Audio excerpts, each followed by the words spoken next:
Hello, everyone. My name is Adele Taylor with the Garden State Film Festival. And today, on this amazing Friday, I am joined by actor, writer, and director Anthony Bradford of Ethereal. Thank you so much, Anthony, for joining me today. Thanks for having me. I am so excited to start talking. The first question I have for you, obviously, if you can just tell us a little bit about the film and what was your inspiration or the inception of your idea for this film? I thought of the idea first probably over a decade ago. I just always, speaking of Inception, a film about dreams, I just always wondered, in that film they go into people's minds, but there are certain theories out there where you have a dream that's so real, it's like, wait, was I visiting a different life of a counterpart of mine? So it just started with the idea of our dreams, windows or glimpses into the lives of our counterparts or alternative selves. I love it. And so you just mentioned that you had the idea a whole decade ago. Yeah. First of all, that is a long time to keep an idea, but more importantly, it's a long time to actually go ahead and film it. So can you tell us a little bit about the process and what it was like? Sure. Yeah. But, I had the seeds of it. I get, I'll just get a lot of ideas and then write them down. And then this one, just over the years, I'd be busy with other projects, acting or filmmaking. And something in me was just like, you have to finally tackle this. And we filmed last year for this. It was a competition originally for Netflix making a trailer. And I'd already written a feature version of the script about 2 years ago, the first draft. And Okay. so from that, I was like, I might as well just shoot a trailer and, I shot a short and then I could cut a trailer from it for this competition. And then I'm like, oh, I have some footage here. Let me cut together the short and just submit it to some festivals. And it sort of was a way of motivating me to continue with the larger project, the feature. So, and it was just great to see what was on the page and actually see it, actually on its feet. Onto life. Yeah. That is amazing. And I know you said that you filmed this locally. Can you tell us a little Yeah. bit more about that and what it's like to, walk around different places and be like, oh, I filmed there. I did this there. What is that like? Well, what's so cool, I think, about New Jersey is the terrain. We have beautiful environment here where you Yeah. can have so many different locations, and and that's what I was able to take advantage of. I'm from here originally, and then I lived all over Los Angeles, Atlanta, and then I came back, wow, about 2 years ago. Okay. And I was, once things felt like we could start filming again, I was so ready to film here locally. I love local films. I mean, I'm a Jersey girl at heart, so I Yeah. completely 100% agree. We have the best scenery for films. And like you said, it's so diverse here. So you can get some amazing shots in North Jersey or South Jersey or even Central Yeah. Jersey. And we get seasons here, so you can jump out. When it snowed a few weeks ago, I don't know about you, but I ran out with my camera. I'm like, I'm filming stuff. I'll use it somewhere for some projects. Get Uh, that, you know, free snow footage, basically. I love that you did that. And I had the opposite. I was like, well, it's a great time to just curl up with a good book and some Netflix TV shows that I caught up and just binge watch. But I love that we had different ideas of how to interpret the snow. That's fun. Yeah. So, what was the best part of filming throughout this entire process? I would say, for me, it's always the actual filming, being on set. That's my favorite part of this in Okay. any capacity when I'm acting, just especially after everything going on, to be on set, amongst peers and collaborating together. It was honestly surreal. And of course, having been the writer of the project, it's always special just seeing the words and what you imagine in your head actually come to fruition, on film. So, you're actor, writer, and director. If you had to pick, I know it's going to be hard, but if you had to pick just one role, what would it be? I say why not do anything we can do, sometimes I want to build the sandbox, sometimes I want to play in it, but you know, I feel like the more multifaceted we are as artists, I know my work in writing can inform my acting and vice versa. So I love it all, honestly. It's who's your favorite kid? I don't know,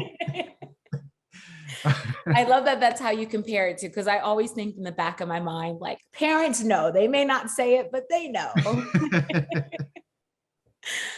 Well, that's amazing. And I love, I guess that maybe kind of leans into my next question. What is any piece of advice you would give to an upcoming actor, writer, or director? And I know you just spoke about how important it is to be multifaceted, but is there another piece of advice that you would like to give? Oh yeah, so much advice. This is a vocation, and I think treating it like you would any job and holding yourself to a standard, it's important. If anything, it takes a lot of self-discipline. Mhm. On the days you don't want to write, those are the days you need to, get in the chair, get it done. And there's so many resources out there. There's books, but especially you can learn filmmaking on YouTube. There are so many tutorials, and a lot of big filmmakers even have their own YouTubes. And the Shazam director has his own. He like shot a bunch of shorts during 2020, and then would have behind the scenes of how he did the shots and how he did his own movie magic. So Wow. I would just say continuously study it and don't wait for someone else's permission. Mm. We don't have to anymore. I feel like a lot has changed in the last 10 years, even just the democratization of filmmaking with technology, right? The iPhones can shoot 4K. I mean, Yes.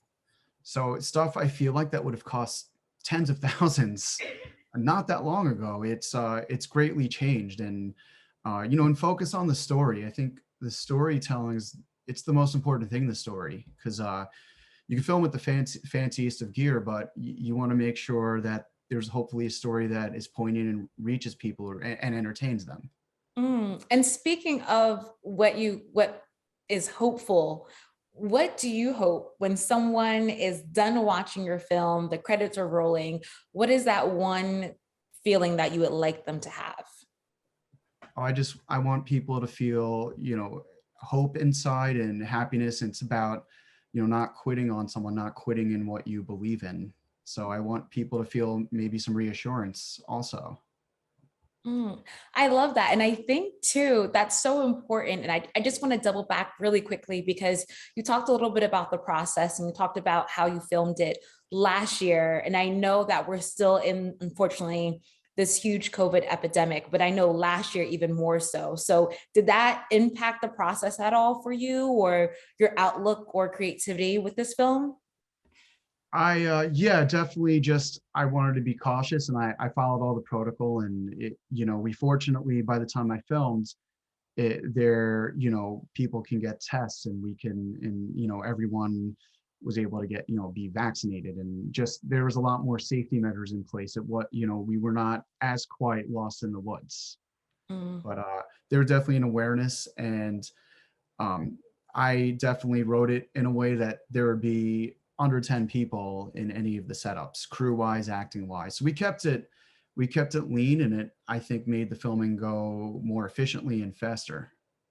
I love to hear about how people are still using their passions and their experience and skills as actors, writers, and directors, especially during such a just tumultuous time for all of us. So just kudos to you for continuing that process and staying strong. Yeah, and I just felt like everybody who worked on it, I'm always happy anytime I'm on a set, but I think especially after everything, there was just this extra, gratefulness and Mm. like joy. I mean, it was a fun, smooth shoot, and everybody was awesome. And it's like, man, want to do this every day. It sounds like it was a great process. Now, the process is over with, but I've got to ask, and I know you talked a little bit about how Netflix was kind of your inspiration. What made you enter this film into the Garden State Film Festival, and what does it mean to be accepted? Oh, it means everything. This was when I was starting out, the first film I was a part of, and the first film I ever made and wrote and acted in played at this festival. So being from here, Wow. and yes, my film, it's called Transition. It's based on my brother. It's about a lacrosse player who recovers from cancer and sets out to prove that he can still play at like his high level he was at. Okay. And it's just about, again, coming back, and I think some similar themes with hope and never giving up. But so that film has a special place in my heart. So, and so does this festival. So it was definitely a no-brainer to enter in here. And especially I hadn't lived here for a while. So this, I think this was the first film I've shot in New Jersey since transition. So I had to, of course, bring the film to this festival. I love And that. Did you have one place in particular that you really love filming? location wise, or like Location. state? Location wise, yes. Well, it's always more convenient with indoor locations, less to worry about. But I do love being able to go out to environments like we shot in the woods, and I intend to, film. We have great beaches here. So of course I want to make use of those beautiful places. And so, anywhere where it's nature, of course, but then convenience wise, it's like indoors can work really well. Less That noise to worry about. that makes sense. Well, thank you, Anthony, so much for joining me today. And for those of you that are joining us for the 20th anniversary of the Garden State Film Festival, you came on an amazing year, Anthony. You can catch Thanks. Ethereal from 6 to 8 p.m. on Saturday, March 26th at the Berkeley Hotel. Anthony, I'm guessing being a Jersey guy, you're going to be joining us, hopefully? Oh, of course. And the director of Transition, the film that my first film ever, Yes. Garden State, it was directed by a great man, Doug Bollinger, who he's screening in the same block with Rock Paper Scissors, his Oh, feature film. okay. Very And it's a great film. cool. So it's a little reunion. So I'm excited to see just familiar faces and get out there and mingle again. That's always going to be the best part, I think, about this festival, besides seeing the amazing films and hearing from actors and writers and directors. It's really just going to be the interaction and being around people again that I think a lot of people are excited for. I am specifically.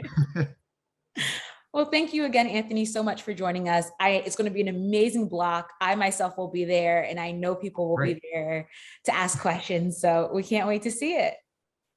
Thank you. Bye-bye.